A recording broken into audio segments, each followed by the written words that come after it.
Good afternoon, groomers.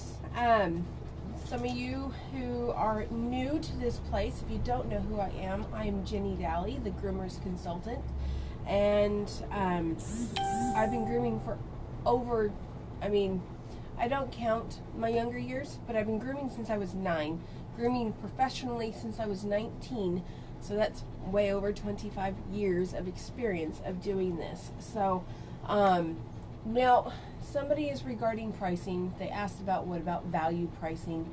I don't think she quite understood when I said start charging hourly. I don't know if you quite understood when I meant that was you work out what you can do a dog in a time frame. Like for instance, this dog gets blocked out for an hour and a half worth of my time.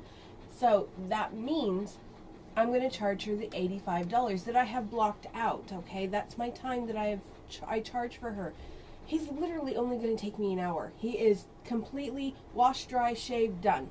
That's it. I still charge him for the I still charge him for the hour and a half, okay? So, for another example, he's, for instance, tiny little Chihuahua, okay, or little sausage dog, okay, little Dachshund. They come in, they want a bath, they want toenails, and they're a small dog, so they're under 10 kilos. They fall into $40 to $45 for a price on that dog. So I book them out just for 45 minutes, just because, who knows? They could be a really horrible dog to do toenails, and it takes you 20 minutes just to do toenails. But so I block them out for that time frame, but they might only take me like 20-30 minutes to do. So they're wash, dry, toenails done, 30 minutes, and now I've got 15 minutes sitting down. Okay, well, I can do my paperwork at that time, but guess what? They're still going to be charged the $45. In my book, the only time that they start getting prices more closer to the time that it takes is when they become a preferred customer or a VIP. VIPs are every week, every 2 weeks, or every 4 weeks. Mainly just baths. Occasionally those dogs turn into grooms, and then they are still, they get a little bit of a discount on their groom, but not much. And then if they're my preferred clients, they're being groomed every 6 or 8 weeks. They get a little bit of a discount as well for their grooming because, one, their grooming goes so much faster. Okay, it's not by much. I don't discount a whole heap of time off of that, even though it might take me 60 minutes. I still charge them for the hour and a half. Okay, that's where my time comes in because I've blocked out that time. I don't have the ability to call somebody and say, hey, can you be here in like 5 minutes? I'm almost done with this one and I've got a 30-minute block window. No, it doesn't work that way for me. So, and I don't get the walk-ups. You have to book in with me because if not, I have no time to do anything. So when I say start charging hourly, this is why I say you need to go through and work out on the average on what it takes for you to do that dog, and that becomes your minimum price, okay? You do not drop down below that price. You still charge a small dog, even though it took you less time, that price that it falls into, okay? I hope that this makes sense to everybody, because, the next step that we kind of go into, all of us are going into that dreaded price raise, okay? I'm going to do it. Now, I didn't talk about it in here when I told you what I was worth when I did all my numbers and stuff like that. So, because I was just trying to focus on the fact of teaching you guys how to figure out what you're worth, okay? Now, I like to be quite a bit higher than my minimum hourly rate, if that makes any sense, okay, guys? So, right at the very moment, I'm looking to go up to like $62 an hour, okay? It changes my whole price scheme and everything like that, but I have to raise my prices because I would be barely squeaking by with these numbers that I've got, and I don't want to have to be fretting and stressing over the fact that I can only do a number of dogs in a day, okay? I am totally strapped as I can't take any more dogs, okay? I've got like maybe 20 appointments left for the year, and I need to be able to make my daily goals in order to pay for my bills. So I can't do any more dogs in a day, so the only other thing that can go up is my prices. I know a lot of people of you are afraid to do the dreaded price raise, okay? And you know what? So am I. Now, over trial and error and many, many times of having to do this, okay, I have found that when you are apologetic and going, I'm sorry, I have to raise your price up, or oh, it's not this, it's not $60 today, it's $65, or, and they kind of just sometimes have a cow about it. It's like, you know what? They don't gripe about their insurance going up, because you know what? They still have to pay it. They don't gripe about the gas going up or fuel going up, because they're going to pay it. And you know what? They can't really gripe too much about you, because they've got to pay it, or they go somewhere else. And you know what? They go somewhere else because you're raising the price $2, $3, $5. I mean, that's a pretty popular price increase, is $5. And it really doesn't make that much more money for you. It does just cover the bills a little bit more. So don't try really hard. Try not to start off any little price rise letters. Sorry for the inconvenience, or sorry we have to do this. Don't start like that. That only just makes you look weak, okay? It's bad enough that most of us, because all we want to do is please people, it's bad enough we have people that already push us around, demand us to do this time and that day when we don't even have time to do their dog. And they're the ones that haven't booked into, it's their fault, not yours, that you can't get them in because you're so popular, okay? And everybody wants to be popular when it comes to being fully booked out, because it makes you more valuable, okay? So when you have full books and you're booked out 4, 5, 6 weeks, or like me, I'm nearly booked out for the year, I mean, I'm proud of that. But at the same time, I can't, my price and my costs keep going up. I need to increase my prices, okay? So one thing that I do for my clients, okay, is I just did a little board out front, the back of my trailer, that says that, you know, as of January 1st or July 1st, all prices will, or all, I can't even remember right off the top of my head. I will have to,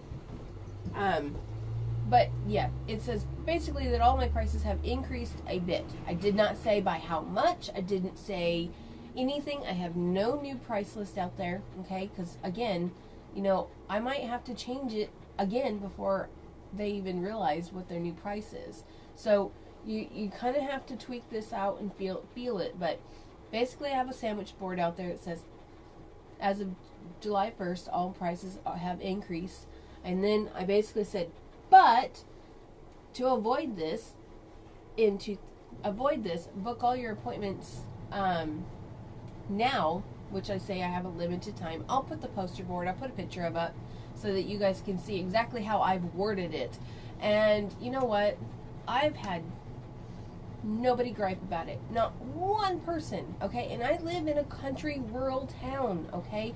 Most of you groomers, most of you people that are just starting out, or you're out way out in the outback, okay? I'm considered to be way out in the outback. I'm on the hay plains. So when you drive outside of hay, you literally see nothing for miles. Nothing. And you know, I'm getting the price, okay? I'm getting the prices that I want, and that if people have a gripe about it, then fine. There are like 2 or 3 other people in town that do it for like $50, okay? I'm sure you guys all deal with those people as well. And you know what? It doesn't bother me, because those people cannot deliver what I can. And so that is where I'm proud. I mean, our little town has 1, 2, 3, 4, 5 hair salons, okay? I think I can deal with like 2 or 3 other people in my little town who just do the backyard whack and hack job. And you know, some people are happy with that, and that is fine. I do not have a problem with that. I just let it go because I don't want to groom every dog, okay? I want to groom the happy ones, the good ones, or if I have to take in a bad one, then fine, okay? I will do that. So when it comes to raising your prices, just do it, okay? If you procrastinate, it only gets harder, okay? So basically, my clients, if they book right now, the ones that do not book, like a lot of my clients are already booked out for the whole entire year, okay? I have VIPs and I have preferred clients, and I explained that just a second ago.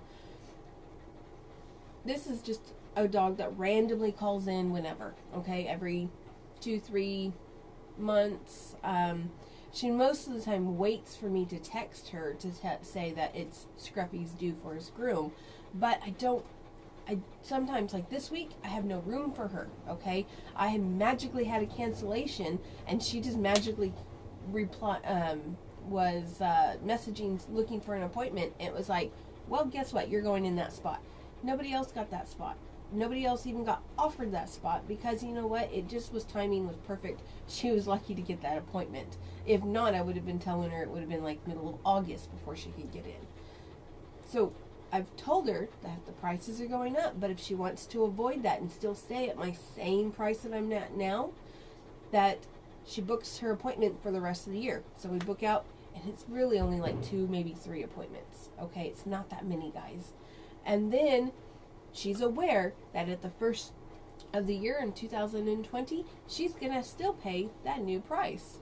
So, that's the way it goes, because also I have a limited amount of preferred customers and VIPs that I'm going to now offer. Okay, before I didn't have a limit on it.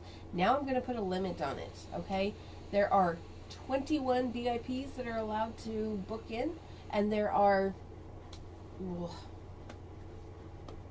whatever 8 times 4 is, so like 50 or 60 preferred customers that are going to be allowed in.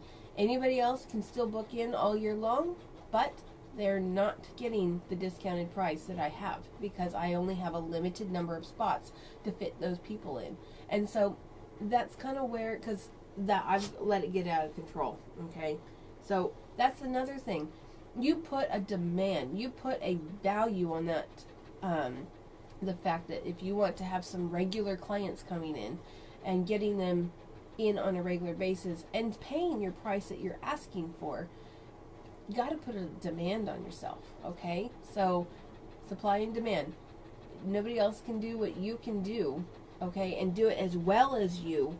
And I understand some of you guys are new to this, okay? You guys are less than 6 months. I'm looking at your guys' questions and things like that. You're less than 6 months into this. That is okay, okay? Learn to master one thing, be really good at it, and then you can evolve, okay? So some of you guys over in the States, it's summertime. Guess what? Master that shave down. Become a really good person that you can shave down dogs. Here in wintertime, guys, you're going to need to master the teddy bear head, the comb clip. You're going to need to master that, okay? Because it's pretty basic. And when you actually have your regular clients and you get to make mistakes on those dogs and then fix it again the next time they come in, it's not a big deal. You learn, okay? I think in that video that I did with the teddy bear head, I took a big chunk out of the back of the head. Now, I didn't show that to you guys, and I didn't point it out to the owners, but they're not going to notice, okay? You are going to notice. The owners are not, okay? So when you are learning and trying to get that perfect teddy bear head or that perfect groom, there is a point where you have to stop, okay? There is a point where you have to go, okay, that is good enough, and reflect on what you did, and then try again on the next dog. Try to be better the next dog, okay? So there is that learning curve. This does not come overnight, okay? I mean, I can tell you, I can show you a few of my very first haircuts, and I look back to them these days, and I am going, oh my God, did I really turn that out? But you know what? At the time, the owners were happy, the dog was happy, I was happy, everybody was happy. So in the whole means of it, who cares? You might have another groomer saying that you're crap. Who cares? If that client's happy, you're happy, and the dog is happy, who cares? Okay? So don't fret yourself. But to go back over to those prices again real quick. If you can do a dog in an hour and it takes you 45 minutes, you charge them an hour. You charge them the time that you've blocked out. Okay? This is just how I work. And if you are having some trouble comprehending this, don't hesitate to message me. Don't hesitate to call me. Don't hesitate at all, okay? Because it's in my eyes, it's really simple, okay? This is all second nature to me. This is all I do this every single day. I eat, live, and breathe dog grooming, cat grooming, horse grooming, everything. I live it, I breathe it, I do everything, okay? I can't walk into my grocery store without somebody coming up and going, hey, I have this problem. Oh, I can fix that for you. Just book your appointment in. But you know what? Half the time they don't. But I don't push them to book their appointment either, okay? If they come to me with a problem or something to that nature, I give them a vague description as what they need to do, whether they need to go to the vet or, you know, come see me, bring the dog to me, and let's see what we can do. And I'm going to let you guys go because I do have to groom this guy. And I see so many of you are starting to come in. But please get the chance to go to my YouTube page and subscribe, okay? That'll help me out a lot. The other thing is, because how many of us go to YouTube to figure out how to do something, right? Okay? We go to YouTube for device. We go to YouTube for entertainment. YouTube is kind of the new, I don't know how to do that. YouTube it. So, I'm most of the videos that I have done here will be there once they are edited and everything like that. But here you're going to get the live one-on-one if you have any comments or anything like that. But again, do not hesitate to contact me. Okay? So, comment in the box. Tell me what you guys think. And tell me how you guys price and how you guys do things. Okay? So, I'm going to let you guys go. I need to finish this guy.